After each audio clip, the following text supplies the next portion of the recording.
سلام بچه‌ها، منم مثل شما مشتاقم ببینم تو این بسته چیه. ولی قبل از اینکه تو این بسته رو بهتون نشون بدم، میخوام ببینم این بسته از طرف کی برامون فرستاده شده. از طرف گروه بازاتو. یادم اومد، گروه بازاتو یه فروشگاه خیلی خوبه اسباب بازی و بورد گیمه که میتونین کلی بازی‌ها و بورد گیم‌های خفن رو از این فروشگاه تهیه کنید. خب بریم ببینیم تو بسته چیه. خب این چیه؟ بذار به شما هم نشون بدم. بازی پارکس، یه بازی خوشگل و بسیار جذاب. یه بازی 2 تا 5 نفر است، مثبت 8 ساله و حدود نیم ساعت تا 40 دقیقه زمان میبره. توی این بازی ما هدایت 2 گردشگر رو در دست داریم که از یه مسیرایی عبور میکنیم، قراره یه سری عکس بگیریم، از یه سری جاها دیدن کنیم و تجهیزات و قمقمه‌های خاص خودمون هم داریم. بریم با هم بازی رو ببینیم.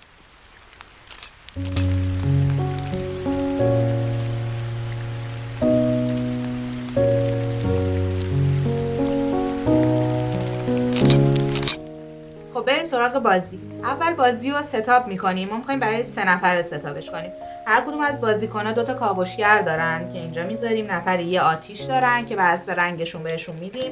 بازیکنی که میخواد شروع کننده باشه توکن فرست پلیر رو بهش میدیم و بازیکن آخر دوربین عکاسی بهش میرسه.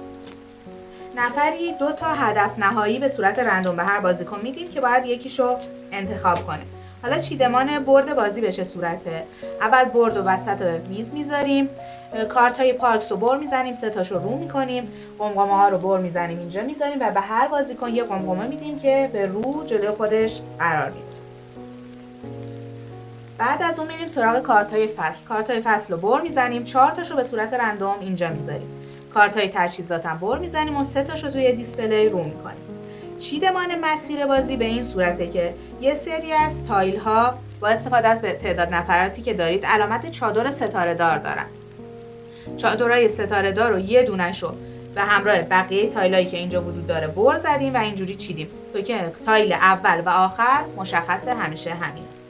اینا هم توکنای بازی هستن، اینا هم توکنای جوکر بازی هستن که شما حالا توی کامنت ها بهمون بگین که این به نظرتون چه یه سری تایل عکس داریم که عکسای خیلی خوشگلی هم هستن، اینا رو توی بازی به دست میاریم، یه امتیاز هم داره. و چیدمان بازی همین بود که با تموم شدن یه ران یه سری اتفاقات میفته. بریم سراغ خود بازی. خب بریم سراغ بازی. در ابتدا میایم یه دونه کارت فصل رو میکنیم. طبق این کارت اول یه قانون داره که معمولا یه جایزه‌ای به ما میده و یه چیدمان مشخص میکنه. مثلا اینجا میگه توکن خورشید، آب و خورشید بچینیم. ما اینجوری میچینیم: خورشید، آب، خورشید، دوباره خورشید، آب، خورشید. اینجوری چیده میشه و قابلیتش هم حالا اینجا گفته که پارک ها رو با پرداخت یه خورشید کمتر بازدید کنید. بازدید از پارک ها به این صورته، یعنی شما بخواید این کارت رو بگیرین یه خورشید کمتر پرداخت میکنین براش. بعد از اون هر کدوم از بازیکن‌ها یه دونه از هدف نهایی‌هاشون رو نگه می‌دارن و یه دونه از اونو میسوزونن و از بازی خارج میشه.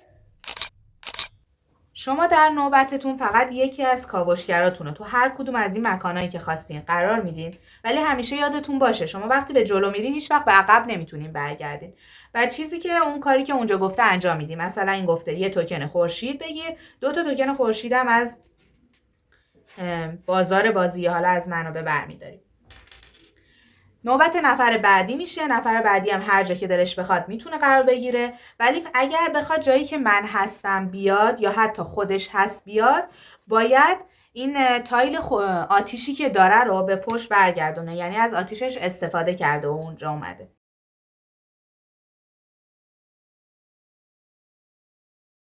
و همچنین نفر بعدی هم باز دوباره بازی میکنه، هر جا دلش خواست میتونه بیاد و منابع و کارهایی که گفتن رو انجام میده. دوباره میچرخه، نوبت که به من میرسه من میتونم همین کاوشگری که توی مسیر هست رو جابجا کنم یا تکون بدم و همین کاوشگری که در ابتدای بازی، مثلا من میتونم تصمیم بگیرم اینو اینجا قرار بدم. هر کدوم از این کارا رو میتونم انجام بدم.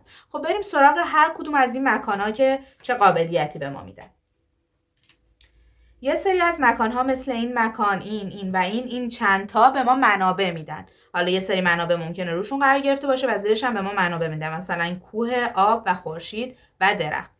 2 تا تایل دیگه داریم ما. من اینا رو بردارم که شما واضح ببینید.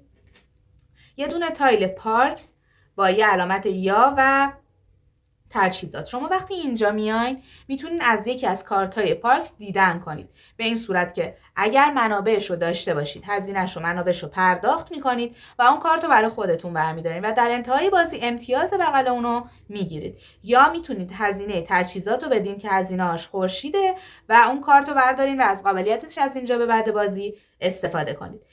یه تایل دیگه هم وجود داره، این تایل. شما میتونین یه قمقمه به صورت رایگان دریافت کنید و به رو جلوتون قرار بدید، یا میتونید عکس بگیرید. اگر شما دوربین رو دارید میتونید با پرداخت یه دونه توکن یه عکس بگیرید که هر عکسی هم یه امتیازه. ولی اگه دوربین رو ندارید 2 تا توکن پرداخت میکنید، یه عکس میگیرید و دوربین هم از اون به بعد برای شما میشه. برای استفاده از کارت های قمقمه یا قمقمه هاتون، شما هر جای بازی یه توکن آب دریافت کنید میتونید اون رو روی این کارت قرار بدید و اکشنش رو بزنید، ولی از توکن های آبی که قبلا داشتین نمیتونید استفاده کنید. بریم سراغ این تایل آخر.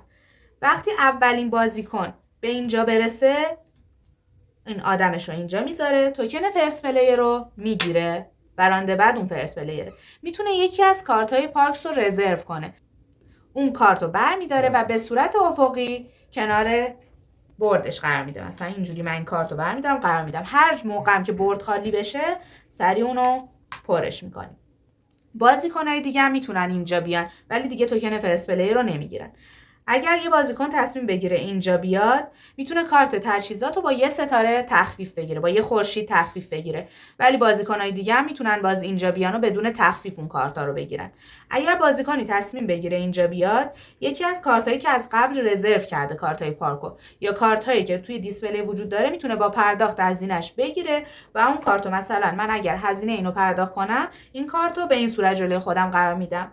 محدودیتی تو کارتای رزرو شده نداریم، ولی شما توکن هاتون هیچ وقت هیچ جای بازی نباید بیشتر از 12 تا باشه و اگر بیشتر از 12 تا باشه اون اکشن رو نمیتونیم بزنیم. وقتی که همه بازیکن‌ها به این انتها میرسن و فقط یه بازیکن مونده، برای اکشن بعدیش حتما باید خودشو به آخر برسونه و بازی اون راند تموم میشه. بعد از اون میریم سراغ راند بعدی که میگم چیدمان به چه صورت. خب برای شروع راند بعد، بازیکنی که اینجا اومده توکن فرست پلیر رو میگیره. مسیرهایی که هست رو جمع میکنیم. یه دونه تایل چادر ستاره دار دیگر رو به صورت رندوم اضافه میکنیم. البته اینا هم باید برخورده برداریم دیگه به صورت رندوم. اینا رو برمیداریم و مسیر رو میچینیم. همه بازیکنان برمیگردن اول، فصل جدید رو میشه و بازیکنی که توکن شروع کننده رو داره بازی رو شروع میکنه. وقتی فصل جدید رو میکنیم یه سری توکن هم باید اینجا چیده بشه که اونا رو طبق کارت فصلی که اومده میچینیم و بازیکن شروع کننده بازی رو شروع میکنه و طبق روال قبل ادامه پیدا میکنه. بازی 4 راند ادامه پیدا میکنه و در آخر کارت های پارکی که گرفتیم، اونایی که رزرو شده نه، اونایی که ساختیم و گرفتیم، عکس هایی که گرفتیم برای ما امتیاز میشه و کارت های هدفمون هم چک میکنیم. اگه به اون اهدافم رسیده باشیم امتیاز میگیریم. بازیکنی که توکن فرست پلیر هم داشته باشه یه امتیاز دریافت میکنه. اگر بعد از امتیاز شماری 2 تاتون مساوی شدین، اون کسی که پارکای بیشتری رو بازدید کرده باشه، یعنی کارت پارک بیشتری داشته باشه، برنده بازی میشه. ولی اگه بازم مساوی شدین، برنده بودن رو با هم تقسیم کنید. بازی پارکس توسط گروه گنجیفا گیم تولید داخل شده که همینجور که میبینید کیفیت خیلی خوبی داره. توکنا رو ببینید، کیفیتش واقعا خوبه و جزئیات خیلی خوب توش رعایت شده. مثلا کارتا رو که ببینید با کیفیت و گرافیک خوبی هست. و از این گروه خیلی خوبم تشکر میکنیم. امیدواریم بازی‌های خیلی بهتری تولید بشه. خب بچه‌ها، بازی پارکس رو با هم دیگه شناختیم. برای تهیه این بازی میتونیم به سایت بازاتور مراجعه کنید یا به پیجشون پیام بدید. کلی بازی‌های دیگه با تخفیف‌های خیلی خوبم توی این سایت در انتظارتونه.